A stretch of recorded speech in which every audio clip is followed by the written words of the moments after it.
اکثریت هموطنان عزیز ما، مزارع عزیز ما در روضه مبارک جمع شدند و رسما در همینجا با برافراشتن بیرق فلسطین و بیرق حکومت فعلی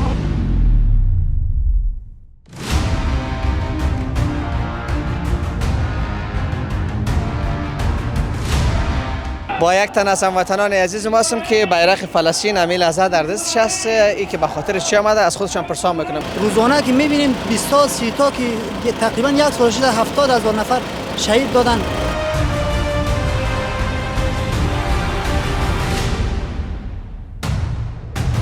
سرک‌های عمومی و شعار بر ضد اسرائیل میدهند. اسرائیل که شما میفهمین که در غزه در کنار اونها ایستادیم، صدای خود بلند بکنیم، دعا بکنیم در حقشان تا اونها هم بشود که روزی از این شر و فساد، از این جنجال آزاد شود.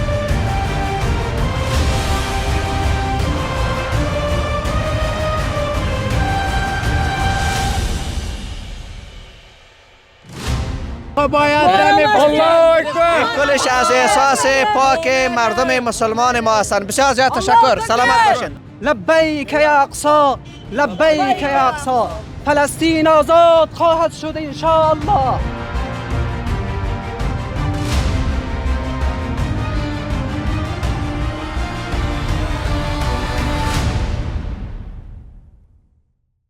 بیننده های عزیز یوتیوب چنل مزار مایک، السلام علیکم و رحمت الله و برکاته. وقت همه بخیر. امروز جمعه، اکثریت هموطنان عزیز ما، مزارع عزیز ما در روضه مبارک جمع شدند و حمایتشان را از مردم مظلوم فلسطین رسما در همینجا با برافراشتن بیرق فلسطین و بیرق حکومت فعلی حمایتشان را اعلان کردند. هدفشان، تجمعشان در اینجا فقط همین است که صدا میکنن سر سازمان ملل و سازمان حقوق بشر. شما که داد از حقوق بشر میزنین، پس چرا در برابر ظلم که توسط اسرائیل بر مردم فلسطین میشود خاموش نشسته این و نظارگر هستین؟ این هم امو احساسات دینی و اسلامی مردم شرافتمند ولایت بلخ است که همین لحظه همه انزجار و نفرتشان را در برابر جنگ، در برابر تجاوز رژیم صهیونیستی در برابر مردم فلسطین ابراز میکنند. ما هم تلاش میکنیم با بعضی از هموطنان عزیز ما مصاحبه بکنیم و نظرشان را در رابطه به موضوع امروزی بخواهیم و شما هم خواهش میکنم که تا آخر دقایق برنامه با ما باشید.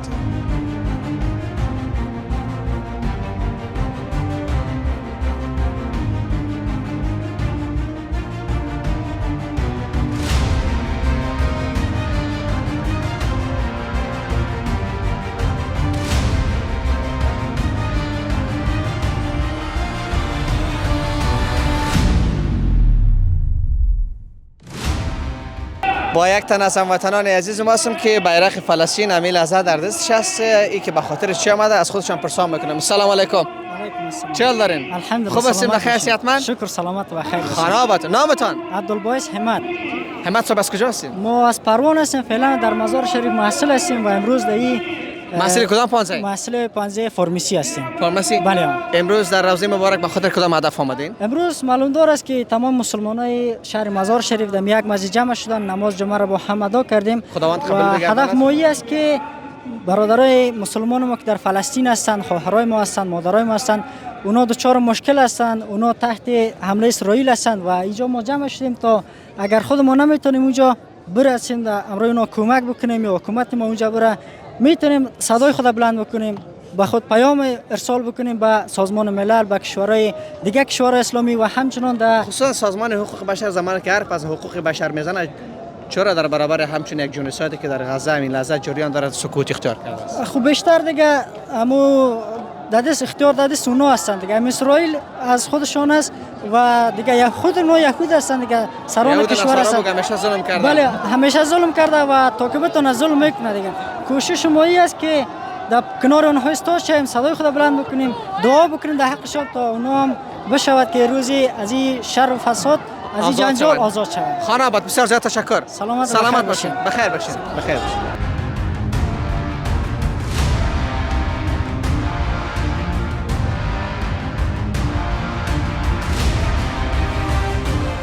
همین لحظه قسمی که در تصویر میبینید گروه از هموطنان عزیز ما از روضه مبارک در حال اخراج شدن هستند. میره به سرک‌ها شاید و در آنجا هم عملکرد امروزی اسرائیل را در برابر فلسطین تقبیح بکند. صدای الله اکبر و همه چیز شما میشنوین. ما هم میبریم بیرون و از آنجا برای شما تصویر میگیریم. همکارم چه بهتر است ما خودت از دروازه برایم که پیش از اونا برایم. بیایم این طرف بیایم.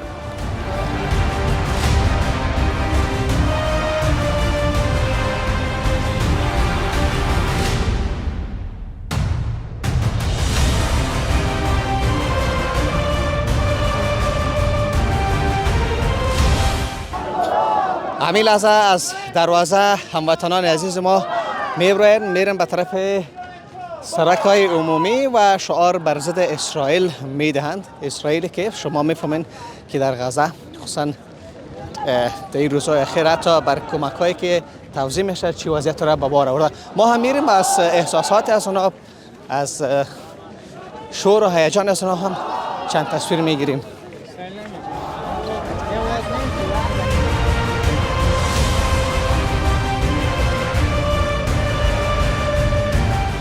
بیننده عزیز در رابطه با موضوع امروزی احساسی برادر ما را میشنویم. سلام علیکم. علیکم سلام. چه حال دارین؟ خوب هستین؟ بخیر؟ صحتمند؟ خیر خیرت؟ نامتان؟ عبدالصمد احدی از ولایت تخار، فعلا دانشگاه بلخ. کدام پانزه؟ دانشکده شریعت. شریعت سمستر چندم؟ سمستر چهارم. چهارم؟ چی نوشته است اینجا؟ اینجا نوشته است که من افغانستان الی غزه شعب واحد و قلب واحد. از افغانستان تا غزه یک گروه است، یک قلب است. فکر کنید این شعار نیست، این واقعا احساس ماست، واقعا درد ماست. احساس یک مسلمان برای یک مسلمان. بله ها، واقعا امروز میبینید همایشی که آمده تنها به خاطر دفاع از مردم غزه و فلسطین است که روزانه که میبینیم 20 تا 30 تا که تقریبا یک سال شده 70,000 نفر شهید دادن، بیش از 1 لک نفر زخمی دادن. به خاطر همدردی با مردم فلسطین ما امروز همایش تنها در مزار شریف نه، در تمام افغانستان همایشی بود به خاطر دفاع از مردم فلسطین. سازمان‌هایی که حامی حقوق بشر هستند پیامتان به آنها چی است؟ پیام اول به کشورهای اسلامی است. 52 کشور اسلامی است، یک روز یکیش نبرآمد بگو گفته باشه که ما از مردم غزه و فلسطین حمایت میکنیم و سازمان ملل پیام به همین است که شما تا چی وقت دروغ میگویید؟ تا چی وقت دروغ میگویید؟ تا چی وقت از مردم غزه دروغ گفته از 3 میلیون مردم اسرائیل دفاع میکنین، از 1 میلیون مسلمان که به خاطر دفاع از حقوق خود، به خاطر دفاع از حیثیت خود، به خاطر دفاع از خون خود میجنگن، با اونو کمک نمیکنین. خاموشی را اختیار میکنین. خاموشی را اختیار میکنین. از حقوق بشر میزنین. بله ها، دروغ میگن که ما حقوق بشر. پس حقوق بشر دیگه به نظر شما هیچ معنایی نداره؟ هیچ معنایی نداره. چرا که ما نمیگیم معنا نداره، معنا داره ولی خودشون بی معنا ساختنی را. دقیقاً. پشت سر حقوق بشر کارهای دیگه میکنن. بله ها. تشکر از احساستان در برابر مردم فلسطین. سلامت باشین. تشکر زیاد. خانه آباد. ممنون. بخیر باشین.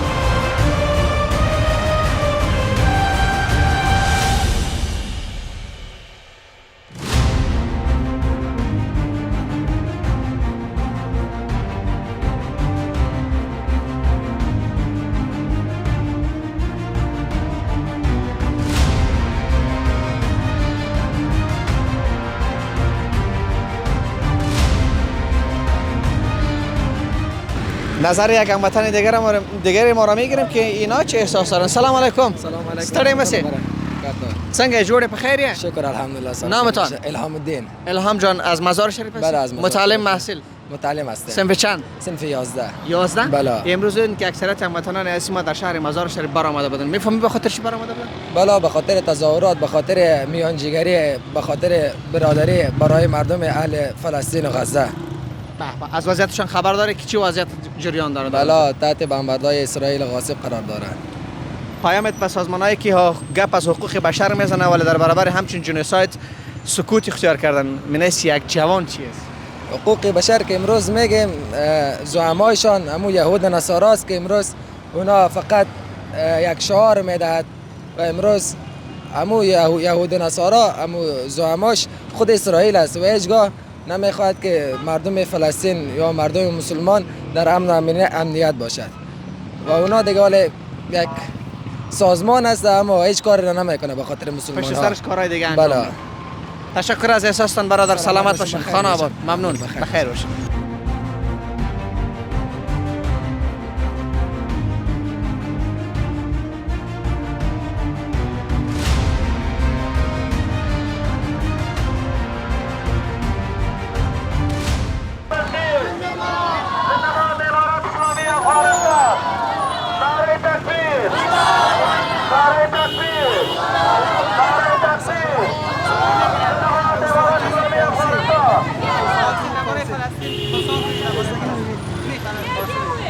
با یک هموطن عزیز ما هستیم، بیان که احساس از اونا رو بشنویم. سلام، چه حال داری؟ الحمدلله. نامتان؟ محمد عثمان از کجا هستی عثمان جان؟ از مزار شریف. مزار شریف؟ بله. امروز به خاطر چی آمده بودین اینجا؟ امروز به خاطر این تظاهرات درباره این فلسطین، مظلوم غزه، مردم این فلسطین دیگه. چی گفتنی داری؟ ده مردم فلسطین یک متن و یک پیامی داریم. بخوان. السلام علیکم و رحمت الله برای تمام بیننده های عزیز که صدای مرا شنونده هستند. بفرمایید. من امروز این پیام را از دل و درد و همدردی با مردم مظلوم فلسطین میفرستم. سرزمینی که سالهاست زیر اشغال، زیر جنگ و ظلم مقاومت می کند. ما شاهد اشک کودکانیم، فریاد مادران و صدای گلوله هایی که سکوت دنیا را شکسته. اما فلسطین تنها نیست. این را بدانید که فلسطین تنها نیست. دل ما، قلب ما، دعای ما همیشه با شماست. ای قدس، ای قبله اول مسلمانان، تا وقتی که یک فلسطینی زنده است آرمان آزادی زنده است. تا وقتی که یک فلسطینی زنده است آرمان آزادی زنده است. و ما فرزندان امت اسلام تا آخر ایستاده ایم کنار برادران و خواهران فلسطینی ایمان. فلسطین آزاد خواهد شد.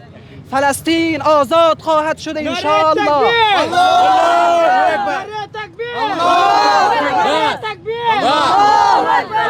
لبیک یا اقصی، لبیک یا اقصی، لبیک یا اقصی.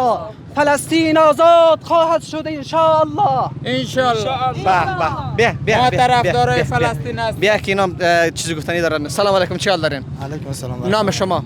نام من حافظ انزله. حافظ صاحب، میشنویم از شما. اولا از یک دلچو برخیزیم طوفان شود فریادمان. از یک دلچو برخیزیم طوفان شود فریادمان. تفرقه زنجیر است وحدت کند آزادمان. واه واه واه. اولا اینکه الحمدلله مسلمانان امروز آنقدر شعله جهاد و شعله برادر دوستی در وجودشان است که امروز هزاران تن در اینجا اشتراک کرده بودند. بله. خوشا به حالشان. بله. و من دو پیام عمده دارم. یک پیام خاص برای کشوران عرب. اولا اینکه الله رب العزت در قرآن عظیم و شان می‌فرماید اینما تکونوا یدرککم الموت ولو کنتم فی بروج مشیده. میگه در هر کجایی که باشید مرگ به سراغتان میآید. دقیقاً بدون شک. پیام من این است که ای کشوران عرب، ای حکام، نه تنها کشوران عرب، هر کشوری که صلاحیت و امکاناتی دارند که در مقابل ظلم ایستادگی کنند. بله. شما اگر امروز به خواب غفلت فرو رفته این، امروز شما از زیادی امروز آن برادران و خواهران ما را از یاد برده این را به یاد داشته باشین. مرگ به سراغتان در هر جایی که باشین میآید. اما شما باید مانند مرگونه و صدیقگونه زندگی کنند. مرگ با عزت را طلب کنین و از این خواب غفلت بیدار شوین. امروز شما به جای از این که از برادران و خواهران ما دفاع کنین، استقبال کنین، امروز از جنایتکارترین، از بی‌غیرت‌ترین، از پلیدترین انسان روی زمین که همانا ترامپ که از نامش هویدا و معلوم است، حتی نامی از این کثیف وقتی که در لغاتنامه زده می شود به نام مرد نیست، نام مردانه نیست، نامی است که دور از مردانه بودن است. شما از این استقبال میکنین. آن دختران با حیا و دختران عرب را در مقابل این کثیف میرقصانین. این را به یاد داشته باشین. اگر آن خواهران ما، آن مادران ما از قال الله و قال الرسول به خبر هستند، شما کثیفان خود را شاگردان و مخلصان صحابه میدانین، چرا این کار کثیف را میکنین؟ و دومین پیام برای مجاهدین، برای رادمردان سرزمین فلسطین، برای بهترین مردانی که در روی سرزمین رویده هستند. دومین پیام برای همینا هستند. ای برادران، ای خواهران، غم مخورین، خدا با شما است. ان الله مع الصابرین، خدا با صبر کنندگان است. روزی میرسد این ظلم از بین میرود. چراغ ظلم و ظالم تا دی محشر نمی سوزد. اگر سوزد شبی سوزد، شبی دیگر نمی سوزد. همانا کامیابی از جانب الله است. همانا یک روز نه یک روز فتح و نصرت الله به سراغتان می آید. و یک پیام دیگر هم در آخر برای امیر المؤمنین الشیخ ملا هبت الله حفظه الله. ای امیر المؤمنین، ای شیخ صاحب محترم، ما که به شما بیعت کردیم، دست بیعت را بر شما دادیم، شما که ابرقدرتمندترین شخص روی زمین را، ابرقدرتمندترین کسی که در مقابل دیگر کشورها ایستادگی میکند، شما او را به زانو در آوردین. از شما خواهش ما امین است که آن کثیفان و سگپرستان و ملعون پرستان اسرائیل را هم به زانو در بیاورین. تکبیر! بسیار زیاد تشکر. سلامت باشید. خانم بخیر باشید. بخیر. سعی کنید فلسطین خارات مسجد مسلمانان را اول نفر جهت ما میرم. من میرم خاطر مردم فلسطین استاد هستم کته. ما میخوایم از مردمای کشورهای اسلامی آدمای خوب میخوایم که جنگ توافق بده، پشتوانه مردمای فلسطین باشه. هر کس که خود در افغانستان یا چی در کشورهای اسلامی آدم خوب میگیرن باید مردمای فلسطین حمایت کنن، از فلسطین طرفداری کنن. ما اسلام هستیم، خاطر هر فلسطینی امروز نفر پیدا شه و مرا حمایت کنه تا فلسطین میرم به خاطرش. می جنگم سری ما میتم برای تشکر از احساستان. السلام علیکم برادران. امارات اسلامی و مجای صاحبا خالت سعی کنین، نیره سعی کنین. ما اسلام هستیم، هستیم. الحمدلله مسلمان هستیم. از افغانستان کمک میریم فلسطین میریم خیر. فلسطین میریم. اول نفر ما میریم، نجات میریم، جنگ میریم، خط کافرا جنگ میکنیم. او برادرها بینه 3 نفر شد. 4 5 6 7 اول خب باید الله اکبر. کلش از احساس پاک مردم مسلمان ما هستند. بسیار زیاد تشکر. سلامت باشین. بخیر باشین. بخیر.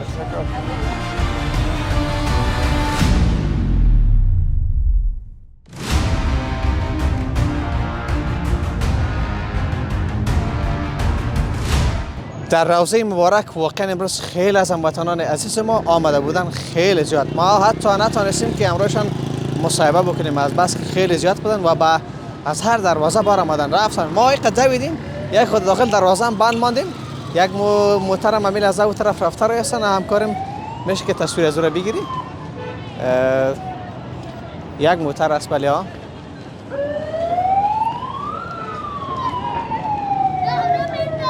یعنی خیلی زیاد مردم آمده بودند به خاطر حمایت از فلسطین مظلوم، فلسطین بی‌دفاع و امو احساس برادری را که بر مبنای آیت قرآن عظیم الشان است که کل مؤمن اخوتون، که مؤمن برادر مؤمن است.